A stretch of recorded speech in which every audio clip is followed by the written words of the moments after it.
The Blessed Mother's Teaching on Spiritual Wisdom. In a mystical vision given to Saint Bridget of Sweden, the Holy Virgin reveals the following. The Glorious Virgin's doctrinal teaching to her daughter about spiritual and temporal wisdom, and about which of them one ought to imitate, and about how spiritual wisdom leads a person to everlasting consolation after a little struggle, while temporal wisdom leads to eternal damnation. This Virgo Potens production comes from Book 2, chapters 22 to 23, from Prophecies and Revelations by Saint Bridget of Sweden. Chapter 22. Mary spoke. It is written that if you would be wise, you should learn wisdom from a wise person. Accordingly, I give you the figurative example of a man who wanted to learn wisdom, and saw two teachings standing before him. He said to them, I would really like to learn wisdom, if only I knew where it would lead me, and of what use and purpose it is. One of the teachers answered, If you would follow my wisdom, it will lead you up a high mountain along a path that is hard and rocky underfoot, steep and difficult to climb. If you struggle for this wisdom, you will gain something that is dark on the outside, but shining on the inside. If you hold on to it, you will secure your desire. Like a circle that spins around, it will draw you to itself more and more, sweetly and ever more sweetly, until, in time, you are imbued with happiness from every side. The second teacher said, If you follow my wisdom, it will lead you to a lush and beautiful valley with the fruits of every land. The path is soft underfoot, and the descent is little trouble. If you persevere in this wisdom, you will gain something that is shiny on the outside, but when you want to use it, it will fly away from you. You will also have something that does not last, but ends suddenly. A book, too, once you have read it through to the end, ceases to exist along with the act of reading, and you are left idle. When the man heard this, he thought to himself, I hear two amazing things. If I climb up the mountain, my feet get weak and my back grows heavy. Then, if I do obtain the thing that is dark on the outside, what good will it do me? If I struggle for something that has no end, when will there be any consolation for me? The other teacher promises something that is radiant on the outside, but does not last, a kind of wisdom that will end with the reading of it. What use do I have of things with no stability? While he was thinking this in his mind, suddenly another man appeared between the two teachers and said, Although the mountain is high and difficult to climb, nevertheless there is a bright cloud above the mountain that will give you comfort. If the promised container that is dark on the outside can somehow be broken, you will get the gold that is concealed within, and you will be in happy possession of it forever. These two teachers are two kinds of wisdom, namely, the wisdom of the Spirit and the wisdom of the flesh. The spiritual kind involves giving up your self-will for God, and aspiring to the things of heaven with your every desire and action. It cannot be truly called wisdom if your actions do not accord with your words. This kind of wisdom leads to a blessed life, but it involves a rocky approach and a steep climb, inasmuch as resisting your passions seems a hard and rocky way. It involves a steep climb to spurn habitual pleasures and not to love worldly honors. Although it is difficult, yet, for the person who reflects on how little time there is, and how the world will end, and who fixes his mind constantly on God, above the mountain there will appear a cloud that is, the consolation of the Holy Spirit. A person worthy of the Holy Spirit's consolation is one who seeks no other consoler but God. How would all the elect have undertaken such hard and arduous tasks if God's Spirit had not cooperated with their good will as with a good instrument? Their good will drew this Spirit to them, and the divine love they had for God invited it. For they struggled with heart and will until they were made strong in works. They won the consolation of the Spirit, and also soon obtained the gold of divine delight and love that not only made them able to bear a great many adversities, but also made them rejoice in bearing them, as they thought of their reward. Such rejoicing seems dark to the lovers of this world, for they love darkness. But to the lovers of God it is brighter than the sun, and shines more than gold, for they break through the darkness of their vices, and climb the mountain of patience, contemplating the cloud of that consolation that never ends, but begins in the present, and spins like a circle, until it reaches perfection. Worldly wisdom leads to a valley of misery that seems lush in its plenty, beautiful in reputation, soft in luxury. This kind of wisdom will end swiftly, and offers no further benefit beyond what it used to see and hear. Therefore, my daughter, seek wisdom from the wise one, I mean, from my Son. He is wisdom itself, from whom all wisdom comes. He is the circle that never ends. I entreat you as a mother does her child. Love the wisdom that is like gold on the inside, but contemptible on the outside, that burns inside with love, but requires effort on the outside, and bears fruit through its works. If you worry about the burden of it all, God's Spirit will be your consoler. Go, keep on trying like someone who keeps going, on until the habit is acquired. Do not turn back until you reach the peak of the mountain. There is nothing so difficult that it does not become easy through steadfast and intelligent perseverance. There is no pursuit so noble at the outset that it does not fall into darkness by not being brought to completion. Advance, then, toward spiritual wisdom. It will lead you to physical toil, to despising the world, to a little pain, and to everlasting consolation. But worldly wisdom is deceitful and conceals a sting. It will lead you to the hoarding of temporary goods and to present prestige, but, in the end, to the greatest unhappiness, unless you are wary and take careful precautions.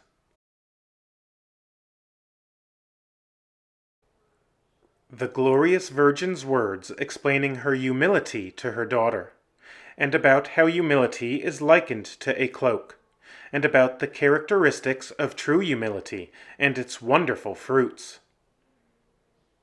Chapter 23. Many people wonder why I speak with you.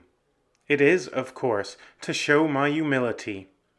If a member of the body is sick, the heart is not content until it has regained its health. And once its health is restored, the heart is all the more gladdened. In the same way, however, much a person may sin, if he turns back to me with all his heart and a true purpose of amendment, I am immediately prepared to welcome him when he comes. Nor do I pay attention to how much he may have sinned, but to the intention and purpose he has when he returns. Everyone calls me Mother of Mercy. Truly, my daughter, the mercy of my Son has made me merciful, and the disclosure of his mercy has made me compassionate. For that reason, that person is miserable who, when she or he is able, does not have recourse to mercy. Come, therefore, my daughter, and hide yourself beneath my cloak. My cloak is contemptible on the outside, but very useful on the inside, for 3 reasons. First, it shelters you from the stormy winds. Second, it protects you from burning cold. Third, it defends you against the rain showers from the sky. This cloak is my humility. The lovers of the world hold this in contempt, and think that imitating it is a silly superstition. What is more contemptible than to be called an idiot, and not to get angry or answer in kind? What is more despicable than the giving up of everything, and being in every way poor? What seems sorrier to worldly souls than to conceal one's own pain, and to think and believe oneself unworthier and lowlier than everyone else? Such was my humility, my daughter. This was my joy, this my one desire. I only thought of how to please my son. This humility of mine was useful for those who followed me in 3 ways. First, it was useful in pestilent and stormy weather, that is, against human taunts and scorn. A powerful and violent storm wind pounds a person from all directions and makes him freeze. In the same way, taunting easily crushes an impatient person who does not reflect on future realities. It drives the soul away from charity. Anyone carefully studying my humility should consider the kinds of things I, the Queen of the universe, had to hear, and so should seek my praise and not his own.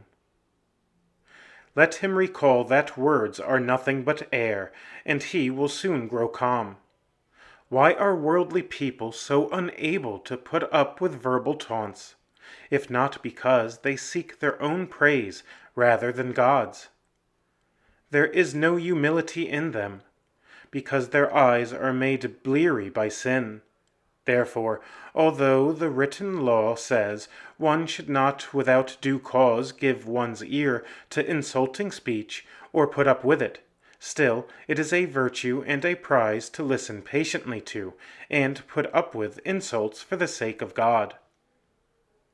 Second, my humility is a protection from the burning cold, that is, from carnal friendship. For there is a kind of friendship in which a person is loved for the sake of present commodities, like those who speak in this way: "Feed me for the present, and I will feed you, for it is no concern of mine who feeds you after death. Give me respect, and I will respect you, for it does not concern me in the least what kind of future respect there is to come." This is a cold friendship without the warmth of God, as hard as frozen snow, as regards the loving and feeling compassion for one's fellow human being in need, and sterile in its reward. Once a partnership is broken up and the desks are cleared away, the usefulness of that friendship immediately disappears, and its profit is lost. Whoever imitates my humility, though, does good to everyone for the sake of God, to enemies and friends alike. To his friends, because they steadily persevere in honoring God, and to his enemies, because they are God's creatures and may become good in the future. In the third place, the contemplation of my humility is a protection against rain showers and the impurities coming from the clouds. Where do clouds come from, if not from the moisture and vapors coming from the earth? When they rise to the skies due to heat, they condense in the upper regions, and, in this way, 3 things are produced: rain, hail, and snow. The cloud symbolizes the human body that comes from impurity. The body brings 3 things with it, just as clouds do. The body brings hearing, seeing, and feeling. Because the body can see, it desires the things it sees. It desires good things and beautiful forms. It desires extensive possessions. What are all these things, if not a sort of rain coming from the clouds, staining the soul with a passion for hoarding, unsettling it with worries, distracting it with useless thoughts, and upsetting it over the loss of its hoarded goods? Because the body can hear, it would fain to hear of its own glory and of the world's friendship.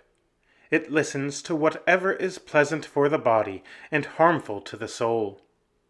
What do all these things resemble, if not swiftly melting snow, making the soul grow cold toward God and blear-eyed as to humility? Because the body has feeling, it would fain to feel its own pleasure and physical rest.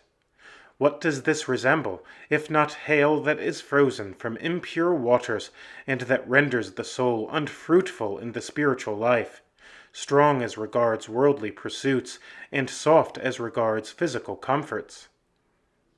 Therefore, if a person wants protection from this cloud, let him run for safety to my humility and imitate it. Through it, he is protected from the passion for seeing, and does not desire illicit things. He is protected from the pleasure of hearing, and does not listen to anything that goes against the truth. He is protected from the lust of the flesh, and does not succumb to illicit impulses. I assure you, the contemplation of my humility is like a good cloak that warms those wearing it. I mean those who not only wear it in theory, but also in practice. A physical cloak does not give any warmth unless it is worn. Likewise, my humility does no good to those who just think about it, unless each one strives to imitate it, each in his own way. Therefore, my daughter, don the cloak of humility with all your strength, since worldly women wear cloaks that are proud things on the outside, but are of little use on the inside. Avoid such garments altogether, since, if the love of the world does not first become abhorrent to you, if you are not continually thinking of God's mercy toward you, and your ingratitude toward him, if you do not always have in mind what he has done and what you do, and the just sentence that awaits you in return, you will not be able to comprehend my humility. Why did I humble myself so much, or why did I merit such favor, if not because I considered and knew myself to be nothing, and to have nothing in myself? This is also why I did not seek my own glory, but only that of my donor and creator. Therefore, daughter, take refuge in the cloak of my humility, and think of yourself as a sinner beyond all others. For even if you see others who are wicked, you do not know what their future will be like tomorrow. You do not even know their intention or their awareness of what they are doing, whether they do it out of weakness or deliberately. This is why you should not put yourself ahead of anyone, and why you must not judge anyone in your heart. Welcome to the Virgo Potens YouTube channel. If you enjoy this video, give it a like. I also invite you to subscribe to this channel so that you won't miss new content. Please prayerfully consider supporting my work by becoming a patron of Virgo Potens on Patreon, and/or by buying one of my books. My ebooks are available on Amazon as well as on the Apple Bookstore. For those who prefer a physical copy rather than an ebook, my book, Spiritual Warfare, Know Thy Enemy, is also available as a paperback on Amazon. If you are interested in making a one-time contribution, I suggest that you do so by simply buying one of my books. I am thankful for your support. Links to Patreon and to my books will be posted in the comments section of this video. The continuation of this work isn't possible without you. Lastly, and most importantly, please pray for me. May the Virgin Most Powerful guide and protect you.